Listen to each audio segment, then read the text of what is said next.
1.46 होता है, बहुत कम आपको न्यूमेरिकल इस पे देखने को मिलेगा। टर्पेंटाइन ऑयल, जिसको हम लोग कार्पिन का तेल भी बोलते हैं, उसका रिफ्रैक्टिव इंडेक्स होता है 1.47, बेंजीन का होता है 1.50, क्राउन ग्लास का 1.52, कनाडा बाल्सम बहुत कम न्यूमेरिकल देखने को मिलता है बट इंपॉर्टेंट है, आता है। Rock salt 1.54, carbon disulphide 1.63, dense flint glass 1.65, Ruby 1.71, sapphire 1.77, and mostly very much greater in diamond, that is 2.42। तो रिफ्रैक्टिव इंडेक्स जो होता है वो एक कांस्टेंट होता है। जब लाइट रेज एक मीडियम से दूसरे मीडियम में जाती है तो हम लोग speed of the light in the air upon speed of the light in any medium, दोनों को आपस में डिवाइड कर देंगे, that will become the refractive index. ध्यान दीजिएगा। नेक्स्ट अगर हम लोग अपनी बात को समझे तो यहां पर देखिए, कॉन्वेक्स लेंस से कुछ कंडीशन बताया है कि कॉन्वेक्स लेंस से कुछ अलग अलग जगहों पे अगर हम लोग ऑब्जेक्ट को रखें तो इमेज कैसा बनेगा, जैसा कि हम लोगों ने मिरर में पढ़ा था। इन्फिनिटी पे अगर किसी ऑब्जेक्ट को रखेंगे तो यहाँ पर जो फोकस होगा वो f2 होगा, ठीक है, हाईली डिमिनिश्ड होगा, पॉइंट साइज इमेज का फॉर्मेशन बनेगा, और सब में ध्यान से देखिएगा रियल एंड इन्वर्टेड बाकी की तरह, और लास्ट वाले में वर्चुअल एंड इरेक्ट, ठीक है। तो ये कंडीशन है जो आपके एनसीईआरटी के बुक में दिया हुआ है। ध्यान से आप देखेंगे तो आपको सारी चीजें समझ में आ जाएंगी कि जो पोजीशन है ऑब्जेक्ट के रखने की वो हम लोगों ने चेंज नहीं किया है, वो हमेशा एक बराबर, हर चाहे वो कॉन्वेक्स लेंस हो और चाहे वो कॉनकेव मिरर हो, दोनों के लिए एक ही बराबर रखा है हम लोगों ने, ठीक है। तो ध्यान से देखिएगा। नेक्स्ट हम लोग अपनी बात जो करते हैं, पहले समझ लेते हैं कि ऑब्जेक्ट जो है फिर कॉन्वेक्स लेंस के लिए है, जैसा हम लोगों ने कॉन्वेक्स मिरर के लिए जैसा पढ़ा था कंडीशन, तो देखिए वैसा ही लेंस में किसके लिए है, वैसा ही लेंस में आपका कॉनकेव लेंस के लिए है, ठीक है ना। इन्फिनिटी पे रखा हुआ है एक बार, और एक बार इन्फिनिटी और ऑप्टिकल सेंटर के बीच में रखा हुआ है। थोड़ा ध्यान से देख लेंगे। हम लोग दो तरह के लेंसेज के बारे में इसमें पढ़ते हैं। बोलता है ना कि ये जो होता है इस तरह का एक जो होगा, ठीक है, दो, अब इसमें है क्या कि एक आपका ग्लास है, ट्रांसपेरेंट आपका स्फीयर है, उसके इस साइड को और इस साइड को कट कर दीजिए और दोनों को आपस में जोड़ दीजिए, ठीक है, एंड टू एंड अगर ऐड करेंगे तो इस तरीके से आपका ऐड होगा, और इसको हम लोग बोलेंगे कॉन्वेक्स लेंस, ठीक है ना। फिर इसी को अगर आप एक और टुकड़ा लेते हैं स्फीयर का और उसके दो कट लगाते हैं किनारे से, और एक को एंड टू एंड ऐसे ऐड किया, और एक को अब एंड अपोजिट टू एंड यानी ऐसे अगर ऐड कर देते हैं तो देखिए कैसे बन जाता है, ये इस तरीके से बनता है, ठीक है। अब ध्यान से देखिएगा कि इसमें जो है, जैसे आपका लेंस में, मिरर में आपका ठीक बीच में होता था पोल, यहाँ ठीक बीच में पोल नहीं होगा, यहाँ ठीक बीच में होगा O, इसको बोलेंगे हम लोग ऑप्टिकल सेंटर, और ऑप्टिकल सेंटर जो है वो सबके लिए होगा, इस भी लेंस के लिए होगा, इसको भी O से रिप्रेजेंट करेंगे, ठीक है ना। अब चाहे कोई सा भी लेंस हो, इसके लिए आपका दो फोकस होगा, ठीक है। यहां पर सेंटर जैसा कोई वर्ड नहीं होता, सेंटर की जगह पर 2F लिखते हैं हम लोग। क्या लिखते हैं सेंटर की जगह पर? 2F लिखते हैं, और फोकस तो आपका फोकस है ही। तो मैं इसी चीज को थोड़ा और अच्छे से थोड़ा सा बना दूं ताकि आपको चीजें एकदम बिल्कुल क्लियर हो जाएं। ध्यान से देखिएगा।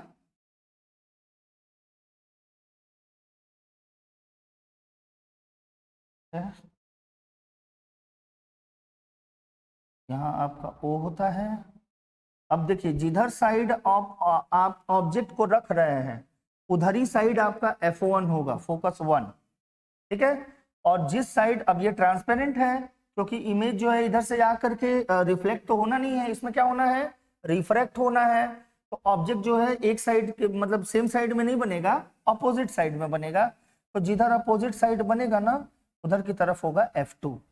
ध्यान दीजिएगा, जैसे कि हम लोगों का मिरर में, पहले मिरर में हम लोगों ने देखा है कि सर यहाँ अगर फोकस है ना तो यहाँ आपका होता था C, सेंटर ऑफ कर्वेचर, और यहाँ होता था पोल, ठीक है। लेकिन अब यहाँ पर क्या होगा कि फोकस से डबल डिस्टेंस पे अब यहाँ पर 2F1 और यहाँ पर 2F2, क्लियर है ना। तो ये सारी चीजें हैं, बाकी कुछ नहीं चेंज होता है इसमें। बस ये याद आपको रखना है कि सर कॉनकेव मिरर के लिए जो 6 कंडीशन हम लोगों ने पढ़ा था वही काम कॉन्वेक्स लेंस में आपको 6 कंडीशन में करना है, और यहां पर उल्टा हो जाता है और कॉनकेव लेंस में आपको केवल 2 कंडीशन पढ़ना है, ठीक है ना। तो इस तरह की चीजें हैं, थोड़ा ध्यान से देखिएगा। नेक्स्ट हम लोग बात करें अगर, तो देखिए आपका वो शुरू हो जाता है कंडीशन कि ऑब्जेक्ट अगर बहुत दूर रखा हो तो, ठीक है।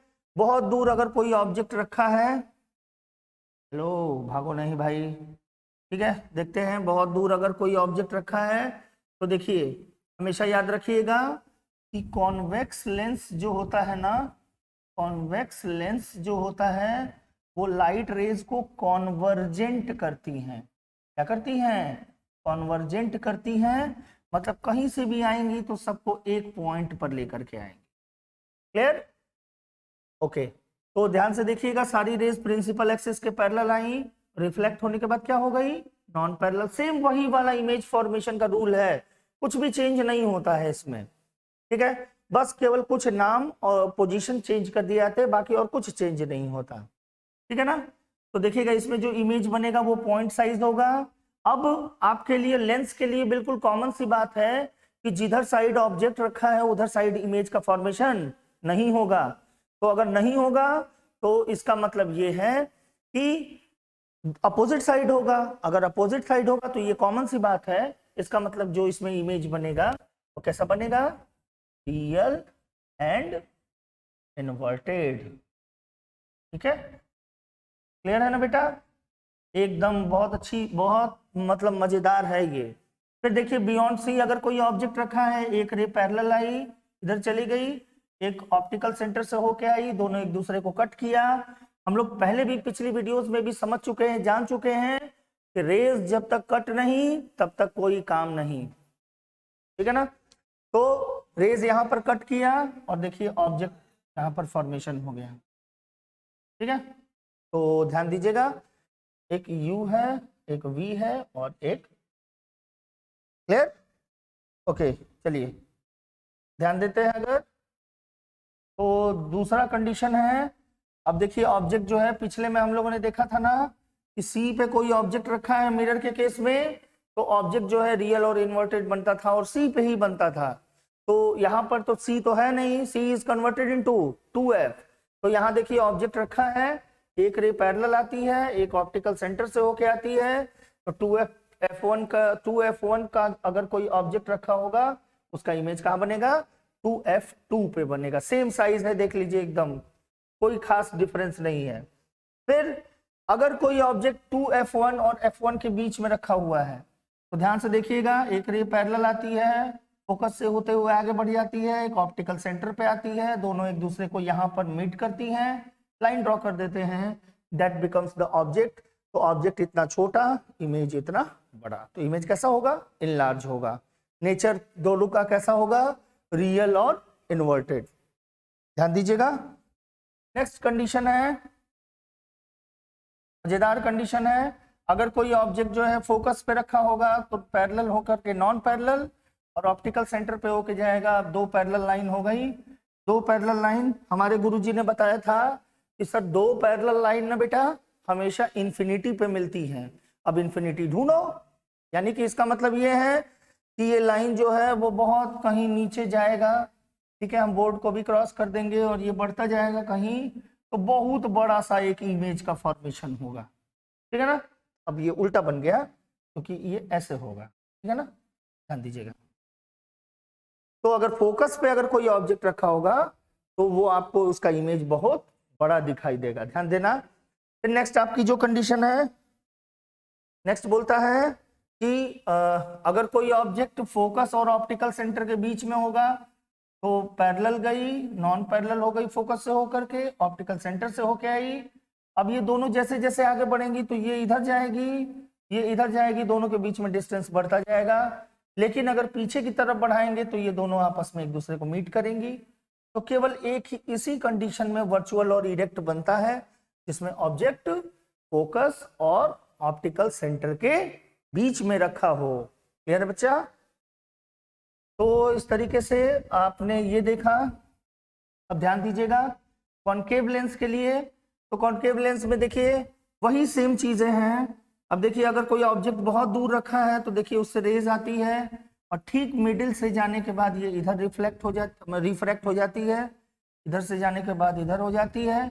अब ये इधर जाएगी, ये इधर जाएगी, ये रेज कभी आपस में मिलेंगी बच्चा? नहीं मिलेंगी। क्या करेंगे इसको? रेज हमको मिलाना ही है सर, नहीं मिलाएंगे तो हमको बोर्ड के एग्जाम में अच्छा नंबर नहीं मिलेगा। तो पीछे बढ़ाते हैं, कहाँ? फोकस पे मिलाते हैं। बोलते हैं इन्फिनिटी पे कोई ऑब्जेक्ट रहेगा तो पॉइंट साइज तो बनेगा ही, क्योंकि कोई बहुत दूर अगर कोई भी चीज है आप उसको अपनी आंख से देखते हो तो कैसा दिखाई देता है? बहुत छोटा दिखाई देता है। ठीक है, फिर अब इन्फिनिटी से हटा करके थोड़ा नजदीक लाते हैं, 2f1 और f1 के बीच में रख देते हैं कहीं। तो देख लो बच्चा, पैरेलल गई, नॉन पैरेलल हो गई और ये O से हो करके पास होती हुई गई। दोनों को, एक को केवल पीछे की तरफ बढ़ाएंगे तो यहीं पे कट कर देता है, बड़े से ऑब्जेक्ट का इमेज बहुत छोटा बन जाता है। तो इस तरह से आपने ये दोनों कंडीशन देखा आज। ठीक है, इस पे कुछ न्यूमेरिकल है जो आपको ट्राई करना है, बताना है। उसको पॉज कर लीजिए एक बार और इसको देख करके सॉल्व करके एक बार बताइए। अब देख लीजिए इसमें जो आपको जो चीजें हैं वो बिल्कुल सेम है। मैंने आपको बताया भी था कि साइन कन्वेंशन इसके लिए और दोनों के लिए सेम होगा, यू, वी और एफ, और कॉन्वेक्स, कॉनकेव। ठीक है, ये negative negative negative negative negative positive है ना। तो ध्यान देना, अब एक कंडीशन यहाँ पर होगी जिसमें आपका ये नेगेटिव हो सकता है, अदरवाइज ये पॉजिटिव ही हो। अब देखते हैं यहाँ पर, देखिए फोकल लेंथ इसमें दिया हुआ है। पहले ध्यान देंगे कि ये कॉनकेव लेंस है, ठीक है ना। अब ये बोल रहा है कि ऑब्जेक्ट का लेंस से कितना डिस्टेंस होना चाहिए अगर इमेज डिस्टेंस दिया हुआ है तो, ठीक है ना। सॉल्यूशन इसका अगर हम लोग देखें तो देखिए v की वैल्यू दिया हुआ है 10 सेंटीमीटर। कौन सा लेंस है? कॉनकेव लेंस है। v यहाँ पर नेगेटिव बताया है मैंने, v यहाँ पर नेगेटिव रख दीजिए। फोकल लेंथ मैंने बोला है कि वो भी नेगेटिव है, तो फोकल लेंथ भी नेगेटिव में रख देते हैं, -15 सेंटीमीटर। आपसे ऑब्जेक्ट डिस्टेंस पूछ रहा है, साथ में मैग्निफिकेशन की भी बात पूछ रहा है। तो मैं आपको बताऊं कि magnification m is equals to v upon u होता है, या hi upon height of object upon height of image. ठीक है, hi अपॉन ho होता है, hi अपॉन ho। ठीक है, तो इस तरह से है। फिर अगर आप इसी में लेंस फॉर्मूले पर ध्यान देंगे तो लेंस फॉर्मूला यहाँ पर चेंज हो जाता है, 1/f is equals to 1/u minus 1/v। तो लेंस फॉर्मूला इसमें यूज करते हैं, ध्यान देते हैं। लेंस फॉर्मूला अगर आप इसमें यूज करेंगे तो ये हो जाएगा 1/f is equals to 1/u minus 1/v। देखिए यहाँ पर इसको सॉल्व करते हैं, -1/15 इज इक्वल्स टू 1/-(-1/10 -1/v। देखिए ये निगेटिव में आएगा हमेशा ही आपका, देख लेते हैं। बताता है कि -1/v is equals to -1/15 plus 1/10। Solve करेंगे इसको तो ये देखिए इसको हो जाएगा -1/v is equals to, LCM हो जाएगा 30, -2 और +3, तो 3 में से 2 जाएगा 1 हो जाएगा, -1/v इज इक्वल्स टू -1 अब 3 में से 2 जाएगा तो केवल 1 हो जाएगा, +1/30, तो v इज इक्वल्स टू हो जाएगा -30। ठीक है, इस तरीके से हम लोगों ने इमेज डिस्टेंस की वैल्यू को निकाला। ठीक, अब इसके बाद से मैग्निफिकेशन अगर आपको निकालना है तो v और u की वैल्यू दिया हुआ है, तो मैग्निफिकेशन देख लीजिए, यहाँ पर जगह तो नहीं है लेकिन फिर भी हम लोग करते हैं कुछ इंतजाम। वैल्यू होता है v/u, v की वैल्यू हम लोगों ने ऑलरेडी निकाला है -30, और u की वैल्यू हम लोगों को निकालनी चाहिए थी।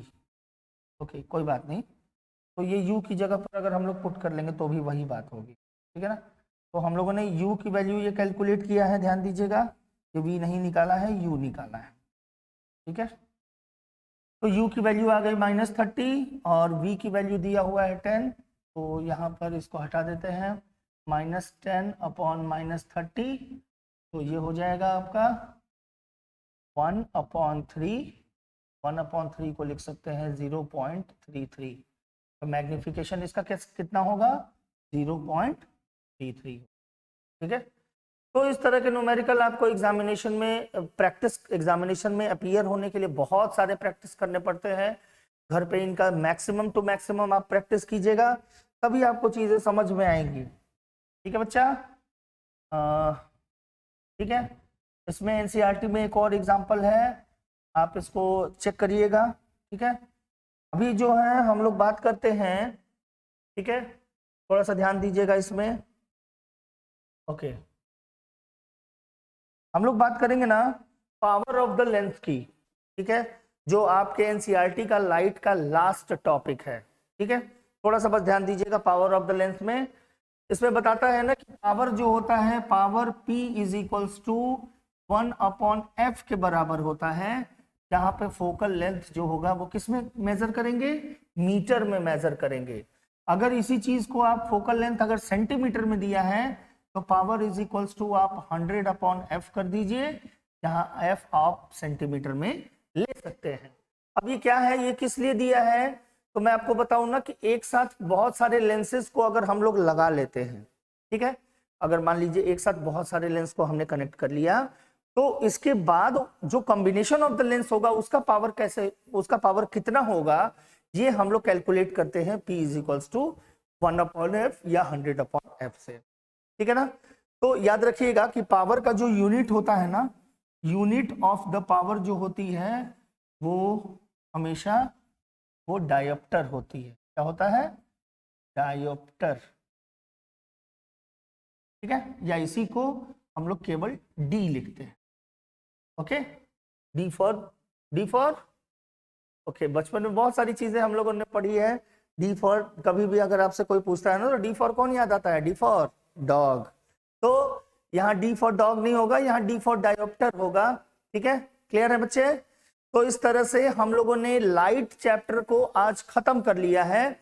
आई होप कि मेरी बात आपको समझ में आई होगी, और अगर आप मेरी वीडियो को देख करके और न्यूमेरिकल को प्रैक्टिस करेंगे, जो हम लोगों ने फॉर्मूले की बात की, इन फॉर्मूले के बेसिस पे, तो आप काफी सारी चीजों को समझ पाएंगे। ठीक है, तो इससे रिलेटेड एनसीईआरटी का एक्सरसाइज आप ट्राई कीजिएगा, और कमेंट सेक्शन में आप मेरे को बता सकते हैं कि मुझे एक्सरसाइज में कौन से क्वेश्चन को बताना चाहिए।